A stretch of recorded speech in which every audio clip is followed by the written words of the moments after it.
سمندر ہمیشہ سے انسان کے لیے ایک بہت بڑا راز رہا ہے۔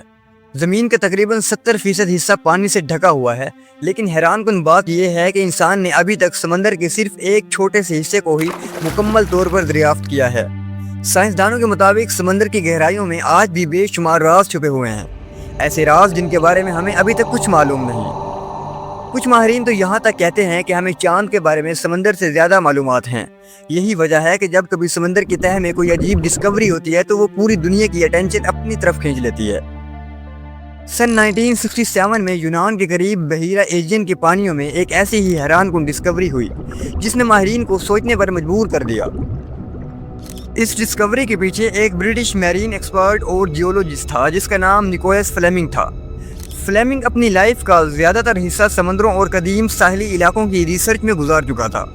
اسے اسپیشلی اس بات میں دلچسپی تھی کہ ہزاروں سال پہلے زمین کی جیوگرافیکل فارمیشن کیسی تھی اور وقت کے ساتھ سمندر کی سرفیس میں کیا تبدیلیاں آئیں۔ 1967 میں فلیمنگ ایجین سی کے ساحلی علاقوں کا مطالعہ کر رہا تھا۔ اس کا مقصد یہ سمجھنا تھا کہ قدیم زمانے میں سمندر کی سرفیس کہاں تک تھی اور کون سے علاقے کبھی زمین کا حصہ ہوا کرتے تھے جو بعد میں پانی کے نیچے چلے گئے۔ اسی ریسرچ کے لیے اسے سمندر کی تہہ کا بھی جائزہ لینا پڑ رہا تھا۔ اسی سلسلے میں ایک دن وہ اپنی ٹیم کے ساتھ سمندر میں غوطہ لگا کر نیچے گیا۔ شروع میں سب کچھ عام سا لگ رہا تھا۔ سمندر کی تہہ پر ریت تھی، چند چٹانیں تھیں اور سمندری پودے آہستہ آہستہ پانی کے ساتھ حرکت کر رہے تھے۔ لیکن اچانک فلیمنگ کی نظر ریت کے درمیان کچھ عجیب پتھروں پر پڑی۔ یہ پتھر باقی چٹانوں سے مختلف لگ رہے تھے، وہ سیدھی لائن میں ترتیب دیے ہوئے تھے۔ ابتدا میں اسے لگا کہ شاید یہ صرف قدرتی چٹانیں ہوں گی، لیکن جب وہ ان کے قریب گیا تو اسے احساس ہوا کہ ان کی شکل کچھ مختلف ہے۔ یہ پتھر ایسے لگ رہے تھے جیسے کسی نے انہیں کاٹ کر ایک خاص ارینجمنٹ میں رکھا ہو۔ قدرتی چٹانیں عام طور پر اس طرح سیدھی لائنوں میں نہیں ہوتی۔ فلیمنگ نے مزید آگے جا کر دیکھا تو اسے کئی اور پتھر نظر آئے جو ایک منظم ترتیب میں رکھے ہوئے تھے۔ کچھ جگہوں پر یہ دیواروں کی شکل بنا رہے تھے اور کچھ جگہوں پر یہ ایسے لگ رہے تھے جیسے کسی راستے یا گلی کی بنیاد ہو۔ یہ منظر کافی حیران کن تھا۔ اس لمحے فلیمنگ کے ذہن میں ایک عجیب خیال آیا۔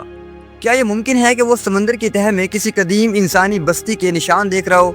وہ فوراً سرفیس پر واپس آیا اور اپنی ٹیم کو اس ڈسکوری کے بارے میں بتایا۔ ابتدا میں کچھ لوگوں نے اس بات کو زیادہ سیریس نہیں لیا، انہیں لگا کہ شاید یہ صرف کوانسیڈنس ہو یا قدرتی چٹانوں کی عجیب ترتیب ہو۔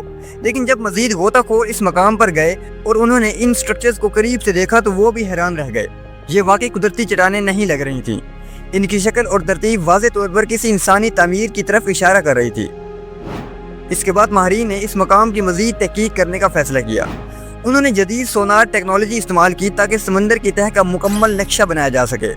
سونار ایک ایسا نظام ہے جو آواز کی لہروں کی مدد سے پانی کے اندر موجود سٹرکچرز کا نقشہ تیار کرتا ہے۔ جب اس ایریا کی سونار سکیننگ کی گئی تو ریزلٹس حیران کن تھے۔ کمپیوٹر پر بننے والے نقشے میں واضح طور پر ایک ویل آرگنائزڈ سٹرکچر نظر آ رہا تھا۔ سونار ڈیٹا میں سیدھی گلیاں نظر آ رہی تھیں، چھوٹے ٹرائنگولر سٹرکچرز بھی دکھائی دے رہے تھے جو غالباً گھروں کی بنیادیں تھیں۔ درمیان میں ایک بڑا کھلا علاقہ بھی تھا جو شاید کبھی بازار یا عوامی جگہ رہا ہوگا۔ یہ سب دیکھ کر ماہرین حیران رہ گئے کیونکہ اس کا مطلب یہ تھا کہ ہزاروں سال پہلے یہاں ایک باقاعدہ شہر آباد تھا۔ تحقیق کے دوران غوطہ خوروں کو اس مقام سے کئی قدیم اشیاء بھی ملیں۔ ان میں مٹی کے برتن، پتھر کے اوزار اور کچھ ایسے آلات شامل تھے جو واضح طور پر انسانی استعمال کے تھے۔ جب ان اشیاء کی عمر کا اندازہ لگایا گیا تو معلوم ہوا کہ یہ تقریباً 5500 سال پرانی ہیں۔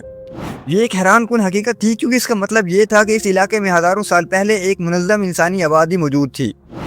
ماہرین نے اندازہ لگایا کہ یہ شہر صرف ایک چھوٹی بستی نہیں تھا بلکہ ایک باقاعدہ آباد شہر تھا۔ یہاں رہنے والے لوگ گھر بناتے تھے، اوزار بناتے تھے اور ممکن ہے کہ وہ دوسرے علاقوں کے ساتھ تجارت بھی کرتے ہوں۔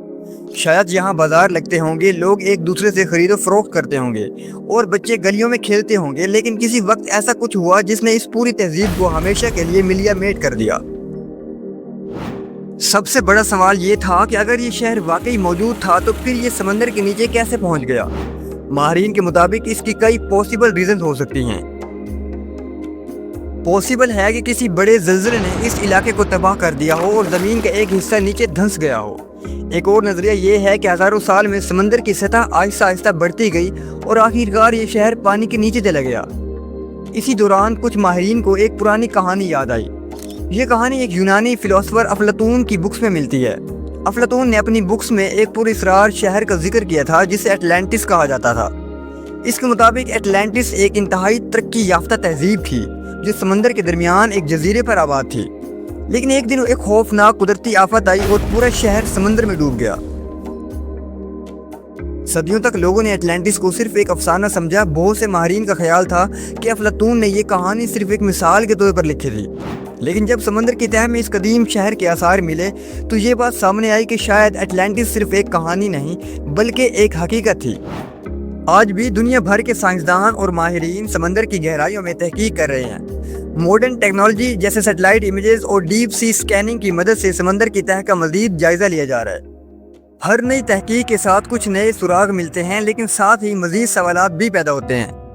شاید سمندر کی گہرائیوں میں ابھی بھی بہت سے ایسے شہر موجود ہوں جن کے بارے میں ہمیں کوئی علم نہیں۔ شاید اٹلانٹس واقعی موجود تھا اور وہ اب بھی کہیں سمندر کے نیچے چھپا ہوا ہے، یا شاید یہ صرف ایک داستان ہے جو وقت کے ساتھ حقیقت جیسی لگنے لگی ہے۔ لیکن ایک بات یقینی ہے، نکولس فلیمنگ کی دریافت نے دنیا کو یہ احساس دلایا کہ سمندر کے نیچے ایک پوری گم شدہ دنیا چھپی ہو سکتی ہے، اور شاید کسی دن کسی اور تحقیق کے دوران سمندر کا کوئی اور راز بھی سامنے آ جائے، ایسا راز جو تاریخ کے سب سے بڑے راز کو ہمیشہ کے لیے حل کر دے۔ مزید ایسی ویڈیوز دیکھنے کے لیے اس ویڈیو کو لائک کریں، شیئر کریں اور چینل کو سبسکرائب کرنا مت بھولیں۔ میں ملتا ہوں آپ سے نیکسٹ ویڈیو میں، تب تک کے لیے گڈ بائے۔